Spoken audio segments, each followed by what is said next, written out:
We got a bidet.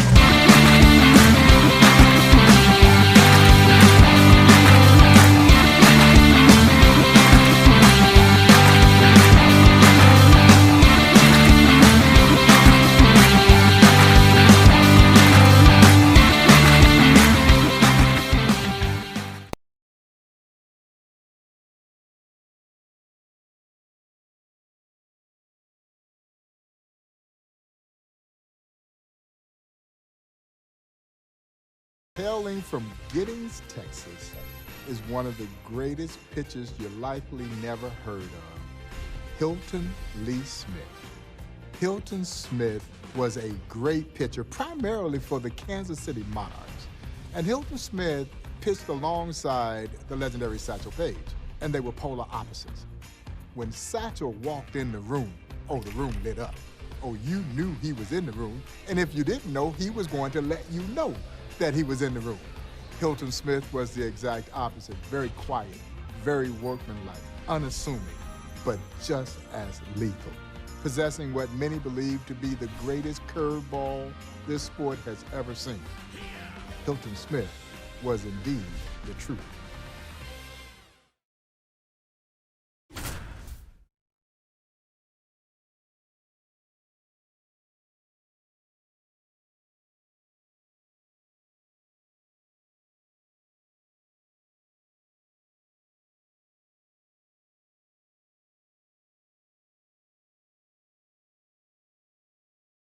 Now the left fielder, Harvey.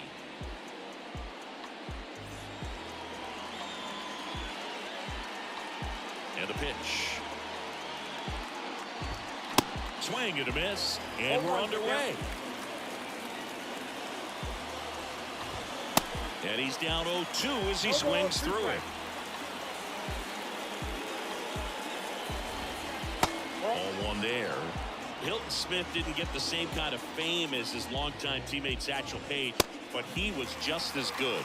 Roy Campanella played against him, and he said you couldn't tell the difference between them when Smith came in to relieve Satchel on the mound. Marshall, the next to hit, takes ball one. Next offering is in for a strike. Great story about how Hilton started his pro career. In 1931, he beat a former Negro League pitcher named Willie Owens, who recommended him to a semi-pro team, the Austin Black Senators. They signed him up, and a week later, he pitched Austin to a win over the Chicago American Giants. And a swing and a miss, down on strikes. Smith looking sharp so far. And now here is Reese. Swings through that one, 0-1. No score, just getting started, top of the first. Next offering is fouled back.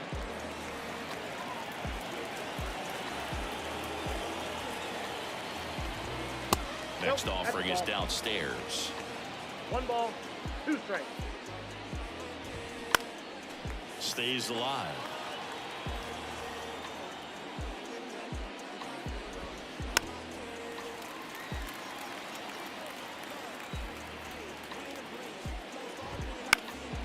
Foul ball still, a 1-2 count. Got him. Strikes out the side to begin the game.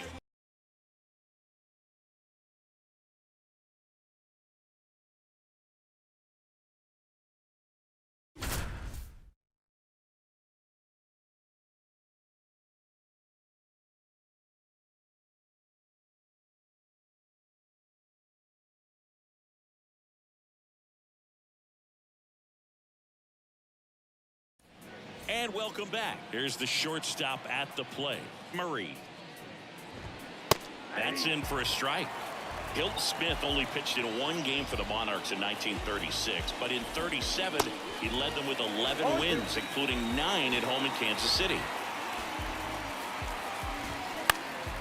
Fights that one away, and the count remains 0-2. And Boog, he was even better in 38. He lost only twice, and he had easily the highest WAR of any player in the Negro American League. And he got the win while striking out 3 batters in the East-West All-Star game. The punch out there. Hilton working on preserving this narrow lead. Now it's the second baseman, Taylor. And he swings and misses, and it's 0-1. Here's one example of how dominant Hilton Smith could be. In his 1937 no-hitter against the Chicago American Giants, Chicago only hit the ball out of the infield twice the whole game. That's overwhelming stuff. Safe at first as they can't make the play. Now at the plate, Hayes. First pitch, and that's in for a strike. In the air to left center, Newman heading to the alley. Tracks it down for the out. And there's 2 down.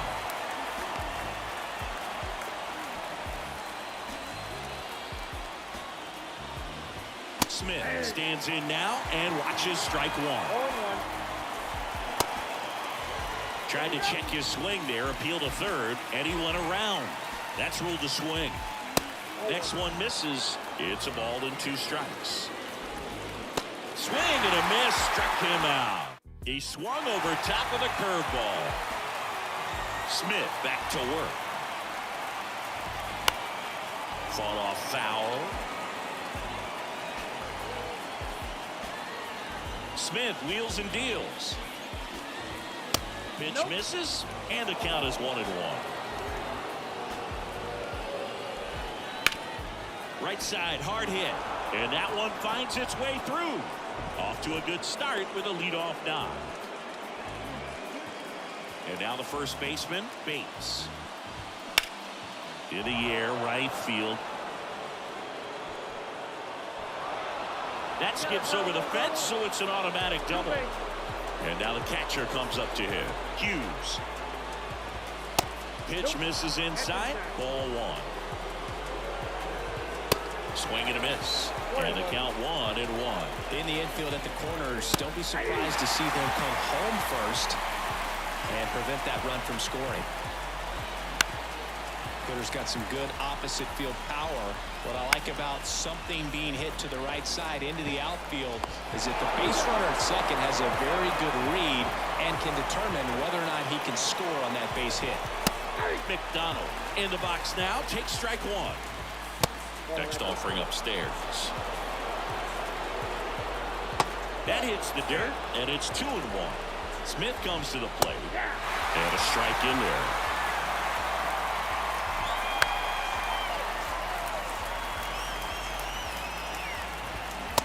A swing and a miss. Huge strikeout there. Stepping in, Jones.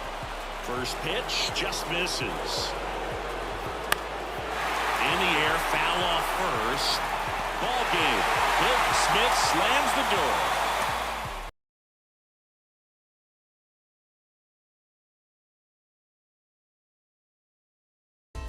Buck O'Neil believed that Hilton Smith had the greatest curveball this sport has ever seen. The legendary Monty Irvin would go on to say that it was the greatest curveball that he had the displeasure of ever trying to hit. He threw the big 12-6 breaker, and he threw what he called a tight curveball, where he would drop down 3/4, and he threw it all with pinpoint control. As a matter of fact, Monty Irvin would go on to say that you could know where his curveball was coming from, and the break and bite on it was so sharp, you still couldn't hit it.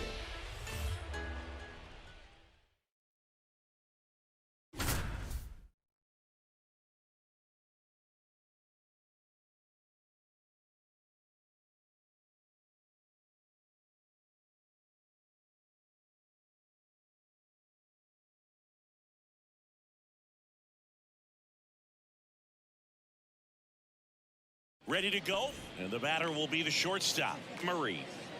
The wind of the pitch.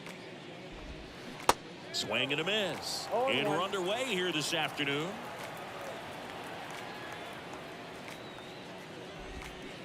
Comes up empty on the swing, 0-2 now. Smith wheels and deals. That misses. Ball 1. That breaking stuff from Hilton Smith is just so tough to hit. Sammy Hughes was a star in the Negro Leagues, and he said he'd rather face Satchel than Smith because of how sharp Hilton's breaking stuff was.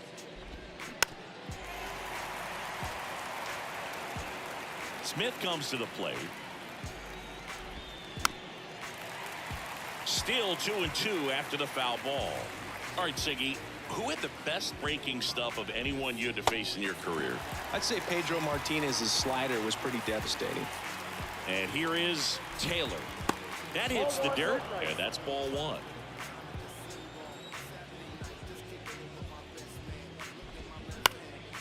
And a foul ball. And the right-hander deals. And now 1-2. 1 ball, 2 strikes. Slider gets the K for Hilton Smith. Now it's going to be Hayes. And he swings and misses at the initial offering. The next pitch misses, and now it's even 1-1. And downstairs. 2 balls, 1 strike.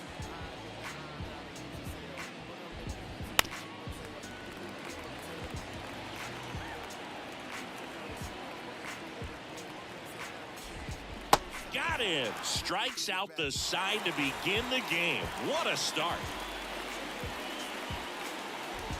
Smith at the plate now. That's ball one.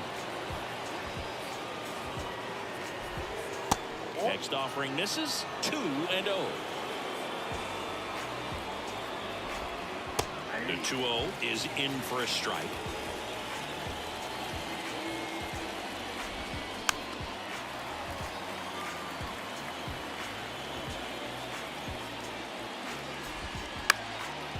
Up the middle. And it gets by him.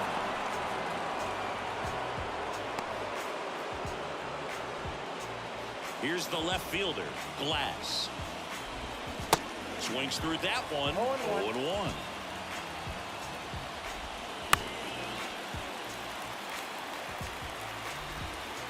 The next offering misses. Now 1-2.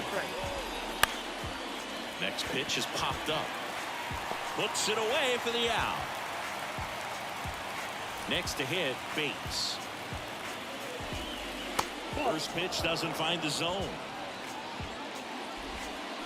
Swing and a miss. 1 ball, 1 strike. That's a strike. Smith kicks and delivers. And now the count is even. Next one just misses. And it's 3-2. Second inning here, no score. On the ground at first. Could be 2. Over to Jackie. They get 1. And it's a double play to end the inning.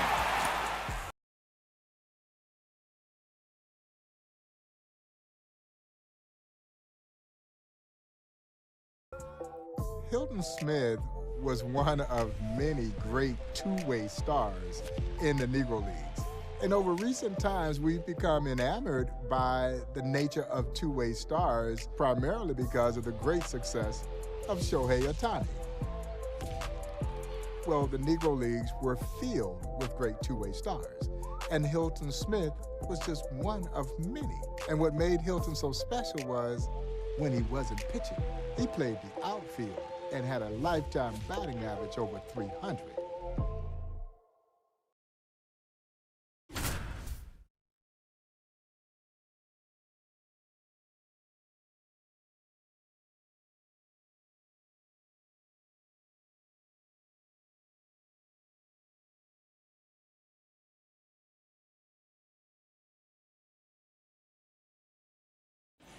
Monarchs ace Hilton Smith digging in now.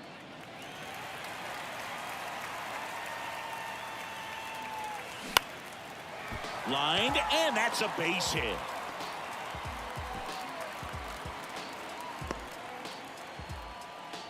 Well, clearly he was ready to hit right there. Pitch was in and off the plate. So hard to do anything with the pitch in that location, but somehow he got the barrel to it and hit it well. Pretty amazing.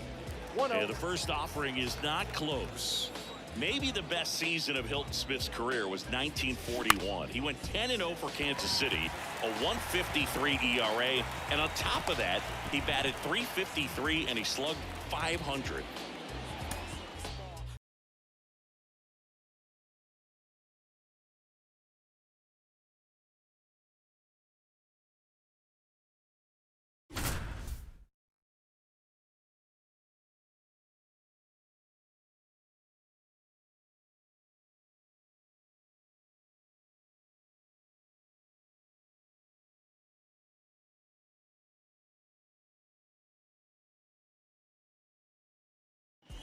Here's the two-way threat, Hilton Smith.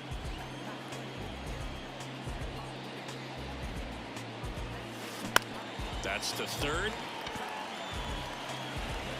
Two gone now. Hilton Smith faced down some of the best in baseball and succeeded. He was really excellent in barnstorming games and impressed a lot of major leaguers, including Bob Feller. Puts it in the air out towards left center. That one gets down for a hit. So a two-out knock keeps the inning alive. The tag, and that's out number 3, inning over.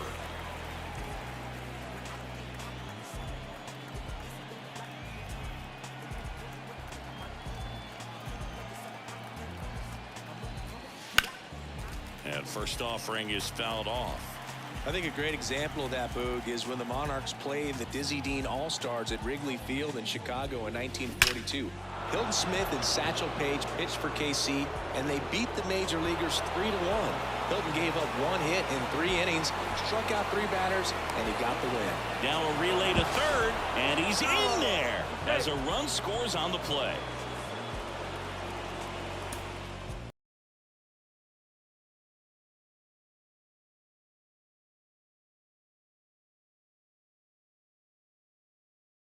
His first game in Kansas City, his first full season with the Monarchs in 1937, what did Hilton Smith do? He only threw a perfect game. Yeah, he blanked the Chicago American Giants 4-0. Hilton Smith had that great breaking ball and then a dominating fastball to go on top of it. You've got to sit on his fastball, and then you had virtually no chance of hitting his curveball. That went along with a repertoire of other great pitches, but the curveball was the pitch that really made Hilton Smith unhittable.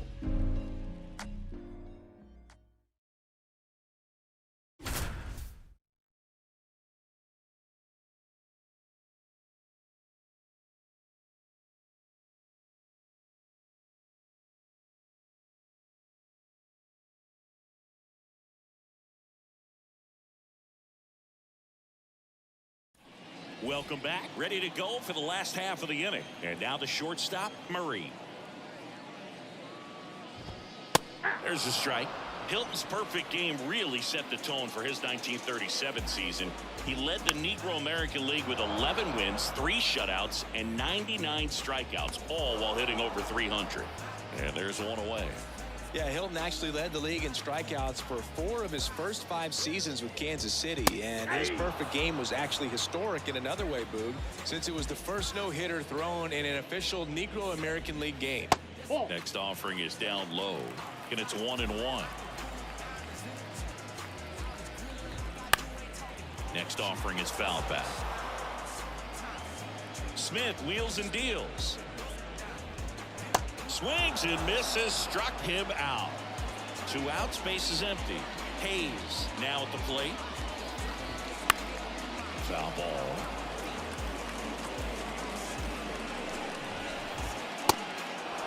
This guy's not wasting any pitches. Hitters got to get into swing mode. This is a good time to expand the zone. Throw something maybe down in the dirt. Smith comes to the plate. That one misses. 2-2. Next pitch is downstairs. And a swing and a miss. And that's that. Back here at the ballpark, ready for the bottom of the 8th. And now the right fielder, Smith. And there's the strike.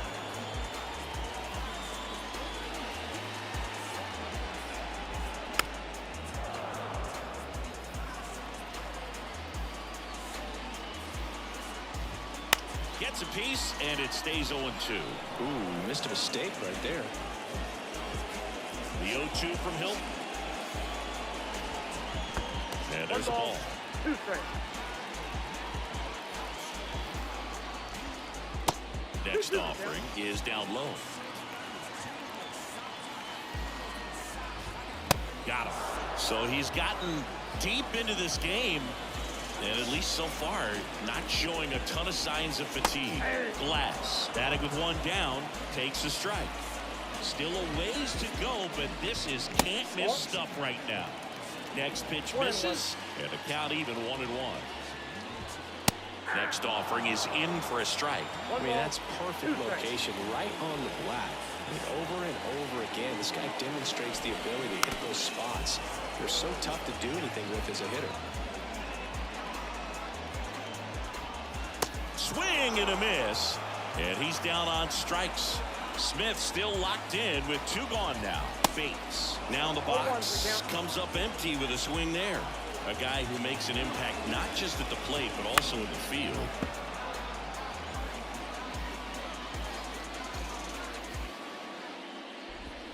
Goes down swinging for the strikeout.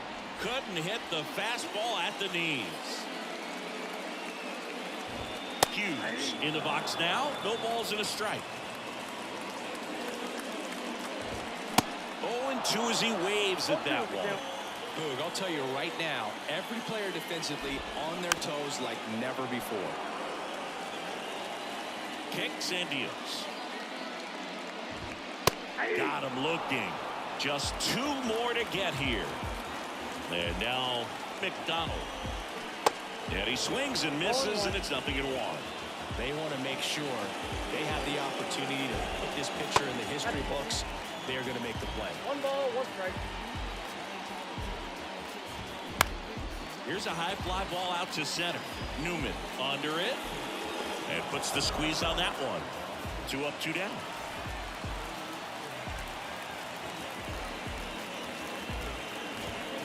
First offering, and it just misses. And there's a strike. 1-1. Next one misses, and it's 2-1. And a foul ball.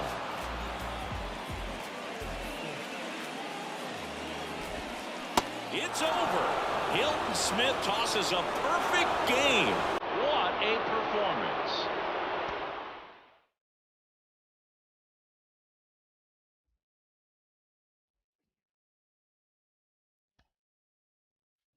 Hilton Smith did something that I don't think we will ever see done in the game of baseball again. Hilton Smith won 20 games or more, 12 consecutive years.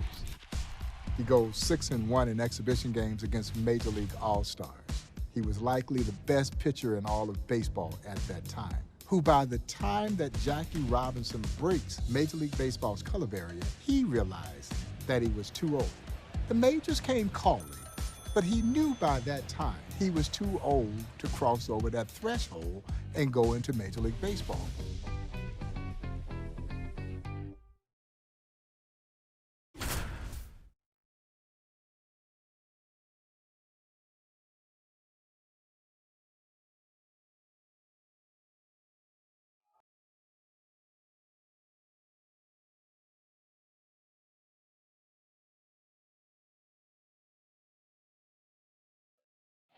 So up next, Harvey. Outfield playing pretty shallow. And he deals. Slapped foul. Hunter on third. Waters over at second. Phillips on at first with nobody out. Got him! Huge strikeout there. Now Marshall in there for strike 1. Hilton Smith thrived in high-pressure situations like this. He shined in several East-West All-Star games, and he dominated the Homestake Rays over 5 shutout innings in Game 2 of the 1942 Negro League World Series. Next offering misses. It's 2-2. Yeah, Boog, and then a few years later, Hilton tossed a complete game win in Game 5 of the 1946 Negro League World Series against the Newark Eagles, who had Larry Doby and Monty Irvin anchoring the lineup. And Hilton got a hit and scored a run for good measure. Next pitch downstairs, 2-1. If they don't pick up at least 1 run here, this will be a very disappointing inning. When you load the bases with nobody out, you've got to get at least 1 run. You're thinking 2 to 3, so they need a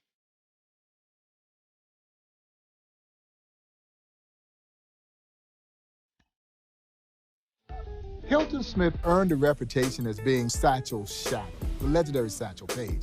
He would oftentimes come in and relieve Satchel. Well, Satchel was the draw. So Satchel's going to pitch 2 or 3 innings, And who came in and pitched the last 6 or 7? Hilton Smith.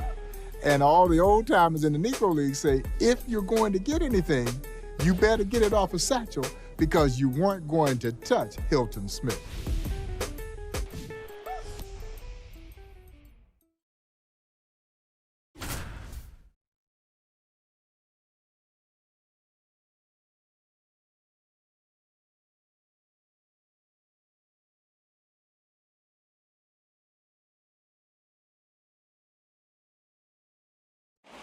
So digging in, Terry. And a pitch. 0-1. Don't be surprised, a ball on the ground to the corners, if they come home with the baseball instead of going to first base. And that's downstairs and outside. Hitter's got some good opposite field power. What I like about something being hit to the right side into the outfield is that the base runner at second has a very good read and can determine whether or not he can score on that base hit. Popped up, makes the grab on the run. 2 down.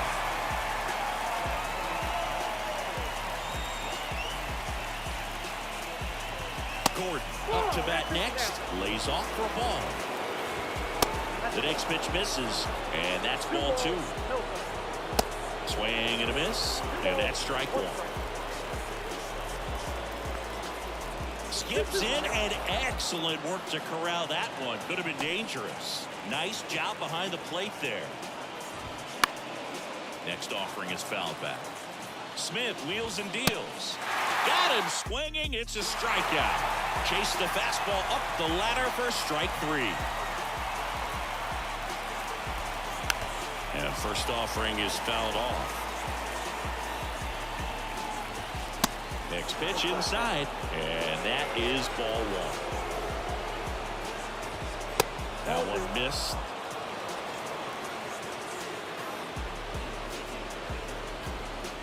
And now 2-2.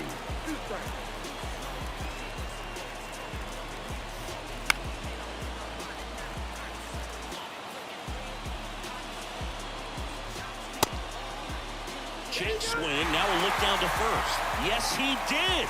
Down he goes on strikes. And here is Floyd. Base hit right field.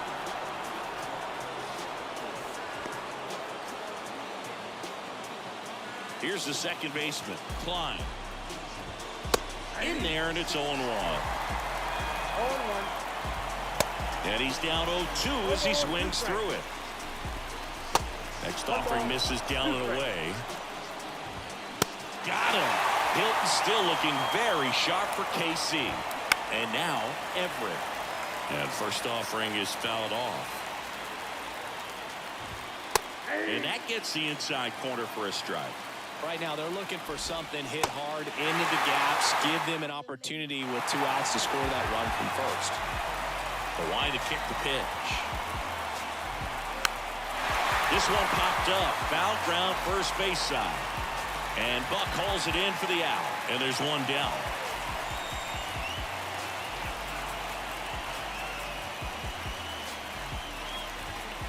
First pitch, and that's in for a strike. 0-1's the count. Crowd locked in right now. 1-run game here in the 9th. Next offering is in for a strike. No ball, 2 strikes. Lined, and that's a base hit.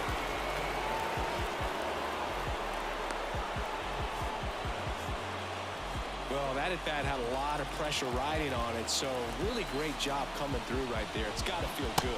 Pretty good spot, hard and inside, but that's a perfect example of keeping your hands inside the ball, tight to the body. The ability to take that back up the middle shows his approach is to use the entire field. Next offering is fouled back. Smith comes to the plate. And the 1-2 misses to even the count. Got him looking. That's a strikeout. Now the left fielder, Cole. In there for strike 1. Typically, the outfield defense will play a little bit deeper just to keep the ball in front, make sure that runner on first doesn't come all the way around to score and tie this ball game up. Ball game. Hilton Smith with a great relief outing to seal it for KC.